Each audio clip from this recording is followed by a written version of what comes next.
Hey everyone, welcome to my another mini blog. আজ হচ্ছে শ্রাবণ মাসের দ্বিতীয় সোমবার। শ্রাবণ মাসের সোমবারটা আমি কিভাবে পালন করি সবটাই আজকের ব্লগে শেয়ার করব। প্রথম সোমবারে তো মন্দিরে যেতে পারিনি, ভাবলাম আজকে মন্দিরে গিয়ে বাবাকে জল ঢেলে আসি।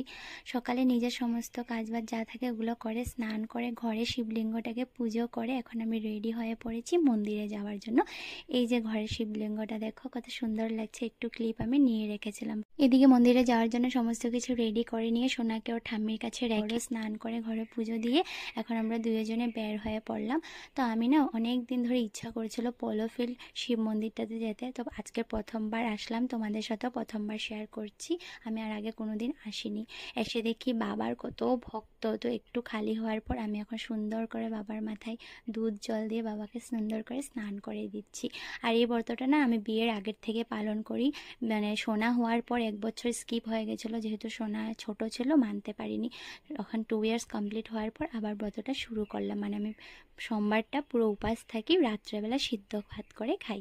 তারপর বড় দেখো সুন্দর করে জল ঢেলে পুজো করে নিল। তারপর নন্দী বাবাকে আমি একটু নিজের মনের কিছু কথা শেয়ার করলাম যাতে সব কিছু ঠিক করে। তারপর দুজনেই ঘিয়ের বাতি জ্বালিয়ে মন্দিরের চারোদিকে সুন্দর করে ধূপকাঠি নিয়ে ঘুরলাম। মহাদেবের তো অনেক ভক্ত, আমিও তার মধ্যে একজন ভক্ত। জানি না ঠাকুর কতটুক সব কিছু ঠিক করবে, তো ঠাকুরের আশাতেই সব রইল।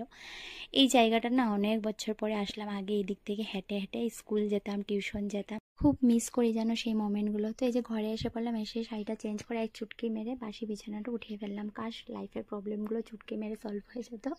তারপরে যে শাড়িটা খুললাম, সোনা দেখো আমার সাথে এভাবে ভাঁজ করেছে, যেটাই দেখে সব কেচ করে পাকা বড়াটা। তো আমি তো উপোস আছি, একটা যে হাজি কলা খেয়ে নিলাম, সোনাকেও একটা দিলাম। তারপর সারা দুপুর কিচ্ছুই শেয়ার করিনি, যেহেতু আজকে শাশুড়ি মাই রান্না করেছে, আমি কিচ্ছুই করিনি। এখন দেখো শিবের প্রসাদ খেয়ে উপোসটা ভেঙে নিলাম, রুহিয়া সোনা পাপাকেও প্রসাদটা দিলাম। সত্যি গাইজ খুব টায়ার্ড লাগছে, চোখ মুখ পুরো টানছে। সারা দুপুর কিছুই খাইনি, শুধু জল, কলা আর শাশুড়িমা খেজুর দিয়েছিল ওটা খেয়েছি। তো এখন সিদ্ধ ভাতটা রান্না করব। তো এখন যাব আমি গ্যাস টেসগুলো ভালো করে মুছে টুছে নেব। তার আগে চাউল, টমেটো, আলু নিয়ে নিচ্ছি, ধুয়ে নিচ্ছি প্রথমে। আর শাশুড়িমা কী করেছে, আমি রান্না করার আগে সমস্ত তরকারিগুলো জাল দিয়ে নিয়েছে। তারপর আমি গ্যাস টেস ধুয়ে যে প্রেসারে ভাতটা বসিয়ে দিলাম। এমনি সময় সিদ্ধ ভাতটা খেতে চাও তো একটা মানে ভালো লাগে না, কিন্তু ওই যে উপোস করে যে খাচ্ছি এটা এত অমৃত লাগে, মানে কি বলবো। আর এদিকে দেখো কাকা ভাতিজি পুরো প্রজেক্ট নিয়ে বসলো, রুহির প্রজেক্ট করছে আর কি, সোনার পাপা। তো এই যে আমি ভাতটা নিয়ে বসলাম সারা দিনে, এই যে এখন খাবো। আমি এরকমই করি ব্রতটা, তোমরা কে কে মানো জানিও কমেন্টে। তো রুহিকে 2 গ্লাস দিলাম, ও বলছে মনি খুব টেস্ট হয়েছে। সোনার সামনে ছিল না তার জন্য ওকে দিতে পারিনি। তো এই যে খেলাম, সত্যি গাইস অনেক অমৃত লাগছে। তো এইভাবেই কাটলো আমার আজকের দিনটা। ভালো লাগে লাইক, শেয়ার, কমেন্ট আর সাবস্ক্রাইব করতে। চলো বাই।